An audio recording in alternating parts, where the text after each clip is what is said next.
What's up, guys? It's Corinne. We are back with another video, and we are reading Prayer, the Art of Believing, Neville Goddard, and we are on chapter 6. This one is entitled Good Tidings.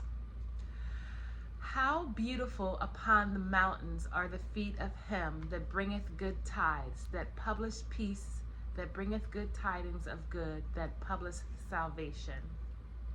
A very effective way to bring good tidings to another is to call before your mind's eye the subjective image of the person you wish to help and have him affirm that which you desire him to be. Mentally hear him tell you he has done it. This awakens within him the vibratory correlate of the state affirmed, which vibration persists until its mission is accomplished. It does not matter what it is you desire to do, have done, or whom you select to do it. As soon as you subjectively affirm that it is done, results follow. Failure can result only if you fail to accept the truth of your assertion, or if the state affirmed would not be desired by the subject for himself or another. In the latter event, the state would realize itself in you, the operator. The seemingly harmless habit of talking to yourself is the most fruitful form of prayer. The harmless habit of talking to yourself is the most fruitful form of prayer. The seemingly harmless habit of talking to yourself is the most fruitful form of prayer. A mental argument with the subjective image of another is the surest way to pray for an argument. You are asking to be offended by the other when you objectively meet. He is compelled to act in a manner displeasing to you unless before the meeting you countermand or modify your order by subjectively affirming a change. Unfortunately, man forgets his subjective arguments, his daily mental conversations with others, and so is a loss for an explanation of the conflicts and misfortunes of his life. As mental arguments produce conflicts, so happy mental conversations produce corresponding visible states of good tidings. Man creates himself out of his own imagination. Man creates himself out of his own imagination. If the state desired is for yourself and you find it difficult to accept as true what your senses deny, call before your mind's eye the subjective image of a friend and have him mentally affirm that you are already that which you desire to be. This establishes in him, without his conscious consent or knowledge, the subconscious assumption that you are that which he mentally affirmed, which assumption, because it is unconsciously assumed, will persist until it fulfills its mission. Its mission is to awaken in you its vibratory correlate, which vibration, when awakened in you, realizes itself as an objective fact. I want to read that last paragraph again because I think it's very powerful, and I think it gets to the heart about what we are learning with Neville Goddard in our mental conversations, and he tells us right here how to apply it. So, here we go. As mental arguments produce conflicts, so happy mental conversations produce corresponding visible states of good tidings. Man creates himself out of his own imagination.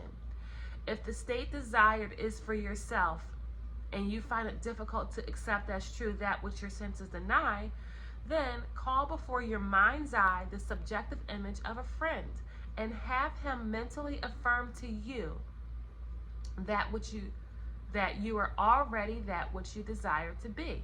This establishes in him, without his conscious consent or knowledge, the subconscious assumption that you are that which you mentally affirmed, which assumptions, because it is unconsciously assumed, will persist until it fulfills its mission. Its mission is to awaken in you the vibratory correlate, which vibration, when awakened in you, realizes itself as an objective fact.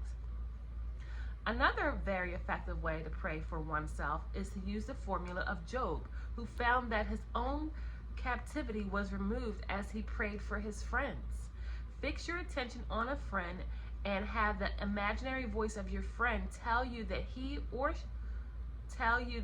is or that has that which is comparable to that which you desire to be.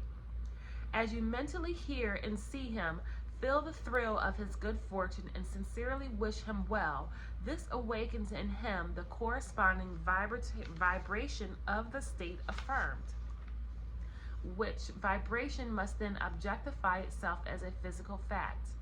You will discover the truth of the statement, "Blessed are the merciful, for they shall receive mercy." The quality of mercy is twice blessed.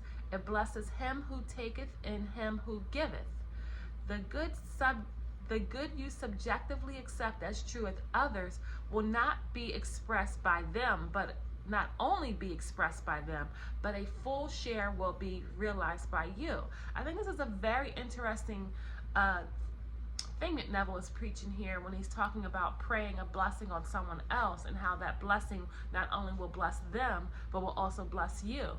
And inversely, if you are condemning or cursing or criticizing or ridiculing someone, you are not only doing that to them, you're doing it to yourself. Everyone is yourself pushed out. So when you're wishing bad or saying that someone is bad, you will see some of that reflected in yourself as well. Transformations are never total. Force A is always transformed into more than a force B. A blow of a hammer produces not only a mechanical concussion, but it also heat, electricity, a sound, a magnetic change, and so on. The vibratory correlate in the subject is not the entire transformation of the sentiment communicated. The gift transmitted to another is like the divine measure pressed down, shaken together, and running over, so that after 5,000 are fed from 5 loaves, 2 fish, 12 baskets full are left over. What an interesting chapter about good tidings. And if we're having negative mental conversations with others, it's a sure way to produce an argument when we see that person. And so likewise, if we just have positive conversations and mental conversations with others, we will also see the fruits of those conversations. I'm Corinne. I love reading and learning about manifesting, Neville Goddard, and the power of your subconscious mind. So make sure you subscribe to your channel. I'm reading this book, Prayer, The Art of Believing, but I have a plethora, an abundance of books. And in some of my other videos, I really break down how to apply. This book specifically is really deep, at least for me, so I like to just read Neville's word as it is and leave it to you to interpret. We have one more chapter to read, and I hope to see you there. Smooches.